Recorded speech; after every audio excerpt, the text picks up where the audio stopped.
Bon, l'épisode, c'est repartir dans la pente. Là, forcément, vu le bébé, ça a coincé. Hein. Donc voilà, c'est vraiment une forte pente. L'astuce, ça va être de venir se mettre perpendiculaire à la piste pour pouvoir partir légèrement droit avant de réamorcer en fait une courbe. Alors, c'est plus facile à dire qu'à faire. Dans les petits conseils, on peut descendre légèrement sa tige de selle, environ 2 cm. Mettre bien entendu ce qu'on a de plus grand en termes de braquet. Là je suis en 51 dents en Shimano. Et mettre ce qu'on a de plus gros en termes d'assistance. Donc là je suis en boost et c'est un boost maxi. C'est un Scott, donc j'ai une commande Twinlock au guidon qui me permet de contrôler les deux suspensions.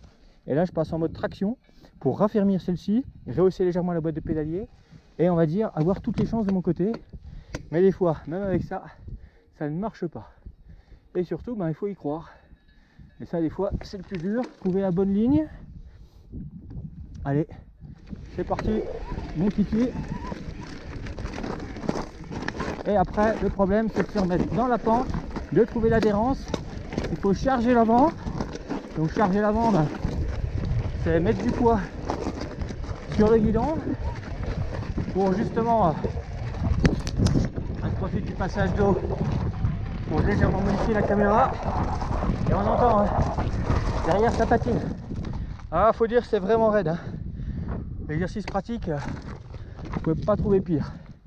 Et là, hop, je suis planté, donc on va repartir de nouveau en travers. Voilà. On se trouve un petit plat.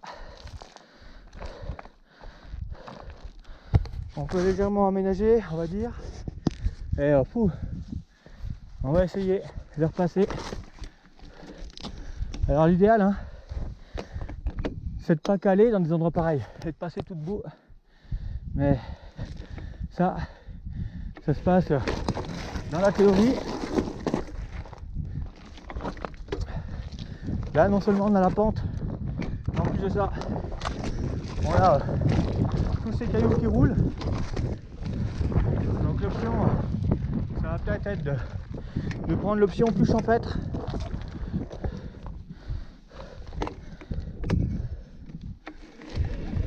Voilà. Je pars en diagonale, je clipse, je prends une vitesse de croisière et après, hop, vrai dans le pendu. Alors, quand au sol, on a la possibilité, hein, on peut aussi jouer les capistes, c'est-à-dire faire des zigs et des zags avec les conversions sans forcément s'arrêter. Par contre, voilà, il y a souvent des renvois d'eau sur les parties pâturage, donc ça il faut apprendre à les éviter et aller trouver la bonne ligne en termes de grippe. C'est clair que là, avec les petites herbes, je suis tout de suite plus efficace en termes de grippe, en termes d'accroche que dans les pierres qui roulent. Et là on comprend clairement que les 4x4 préfèrent aussi prendre l'option à gauche du chemin caillou. Je pense que ce soit à la montée pour le grip comme à la descente pour le freinage, pour pas se laisser embarquer. Donc il n'y a pas de honte à prendre à côté.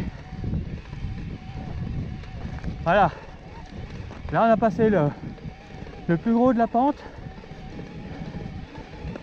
On va s'arrêter à un endroit où il sera facile de repartir. Je vais vous montrer ce qu'on voit, ou justement ce qu'on ne voit pas derrière, puisqu'il y a une rupture de pente. Et à mon avis, avec la ligne d'horizon, voilà, on voit pas grand chose. On voit qu'il y a un grand vide, mais en fait c'était super pointu avant de voir cette petite ligne d'horizon. Et après, eh bien, une fois que vous retrouvez, on va dire, une pente un peu plus normale, vous pouvez baisser le niveau d'assistance si vous avez les jambes. C'est autant d'énergie que vous aurez pour vous propulser et gagner en dénivelé pour faire des grands tours en montagne. Après, pareil, vous pouvez aussi remonter votre selle. Dès l'instant, vous n'avez pas besoin d'abaisser le centre de gravité global, pilote plus vélo. Vous pouvez rester selle haute. Après, quand vous sentez que ça commence à devenir précaire, plus vous allez être ramassé sur le vélo, meilleure sera votre adhérence.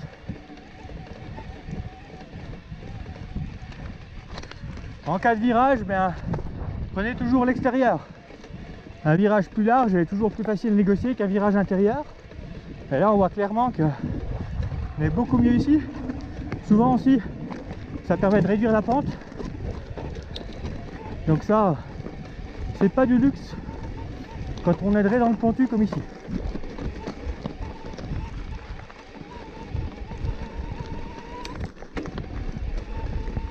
Voilà, ça y est, il y a un peu moins de pente.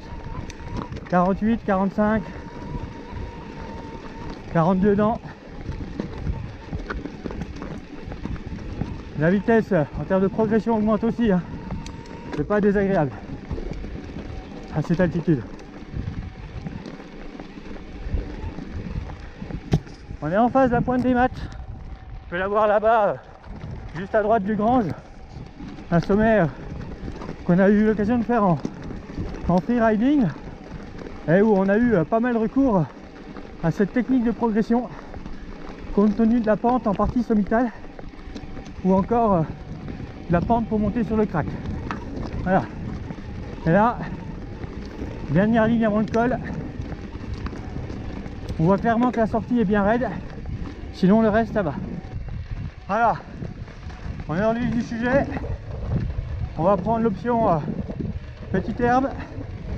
J'ai descendu légèrement ma tige de sel. L'assistance est au maxi. Je remonte des dents. Là, ça grimpe.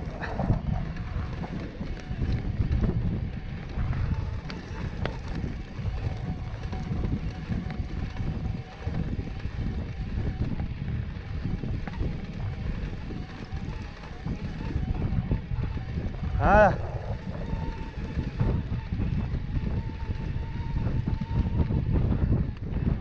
Nous voilà au col. Bon, dur de se rendre compte de la pente, hein, mais il y en a. Ah, dans cette petite combe, on prend un peu plus de 100 km/h en vélo. C'était le départ d'une course il y a quelques années. Petit derby, j'ai gagné la Razor Snowbike. 7,04 du sommet jusqu'en bas. En passant par le flanc droit, c'est-à-dire les pistes forestières, hein, pas la piste de ski jusqu'en bas, sinon on était sous les 5 minutes sans problème. On retrouve encore des vidéos en ligne, je vous mets dans les commentaires le lien pour ceux que ça intéresse.